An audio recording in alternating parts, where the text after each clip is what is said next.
Hi! Hello. Hi! Interviewin kita. Pwede. Ah. Gusto ko yan. Sige. Gusto yan. Paano ka ba nagsimula sa V-Mobile? Pakilala ka naman.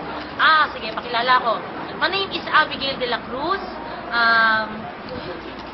Isa ako sa mga leaders ng Team Transcend Korea. I've been into business for about 8 months. So, nahirapan ka ba sa umpisa? Mahirap. Sa umpisa, kung mahirap, mahirap talaga kung iisipin mong mahirap. So, sa lahat ng bagay talaga, sa umpisa mahirap. Kahit dito, pagdating mo dito, siyempre isasalang ka sa makina, mahirap talaga.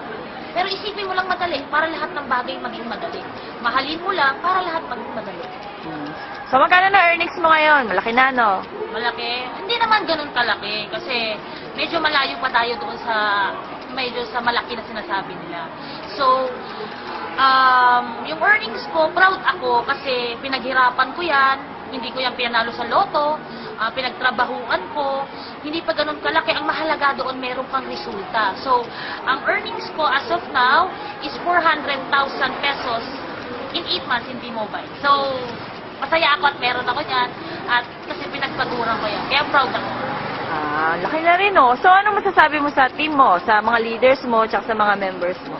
Sa mga leaders ko, ang masasabi ko lang, kamsahamnida, Korea, sa Tagalog, maraming salamat kasi sa suporta na kahit malayo kami, para ang lapit pa rin. Kasi sa mga documents, sa supporting ng mga sa motivation, lalong-lalo na sa Team Generals, Radicals, Team Abundance, Team Transcend, sa ate ko, na leader ko na nagpakilala sa akin sa V-Mobile. Kasi siguro kung hindi ko nakilala yung team, siguro kasi ako inisip ko dati, parang another 5 years pa. Kasi 5 years na ako rito sa Korea, tapos na yung kontrata ko. And pauwi na ako because of V-Mobile. Kaya sobrang salamat.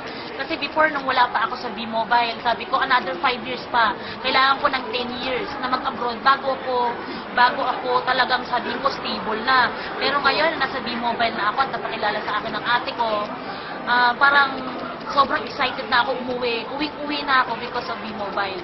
So, maraming salamat kila Miss Abby Serrano, kila Sir Patrick Baro, kila Sir Jester Ching, na nagtatanong kami ng technical kahit madaling araw na susagutin Sir Patrick Baro Isaya. Maraming salamat sa mga leaders.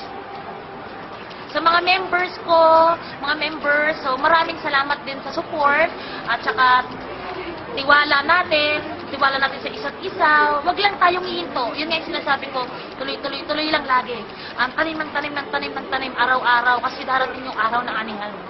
Yun. Okay. So, ano naman mapapayo mo sa mga bagong TP, especially sa mga OFW na TP? Sa bagong TP at sa OFW na tulad ko, nagsisimula pa lang din naman ako. So, yung tiwala sa sarili, unang-una, tiwala ka sa sarili mo, huwag ka makinig sa mga taong negative. Kasi yung mga taong negative, pag hinila ka nila, wala, mag-stay ka lang sa baba, 'di ba? And ikaw naman yung aanin ng iyong mga dreams, mga goals mo sa buhay. Tiwala sa sarili at saka tiwala sa company. Kailangan niya magtiwala ka lang sa V-Mobile. Ang lagi nga nila sinasabi ng mga leaders natin, kung hindi ka marunong magtiwala, pagyaman pa kaya. So, huwag kang matakot sumubok.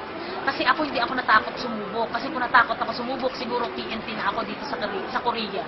So, sabi nga nila, ang tagal mo lang ginagawa yung ginagawa mo dati, huwag kang matakot sumubok ng panibago. Kasi, ang magiging resulta nun, ipanibago rin. So, yun, subok lang subok, tapos resulta. So, ang isa pang payo ko sa mga ibang na malayo sa OFW, basa kayo lagi ng documents, huwag kayong mag-i-endorse ng business natin nang hindi nyo naaaral yung negosyo. Basa kayo ng documents, 2 to 3 documents lang per day. Then aralin nyo at saka kayo mag-endorse. So, yon ang lagi ko nga sinasabi sa aking team, ang matira dito, yayaman. Kaya, sabi nga ng mga Koreano, fighting, aja. So, yun. Thank you, bye-bye. Bye.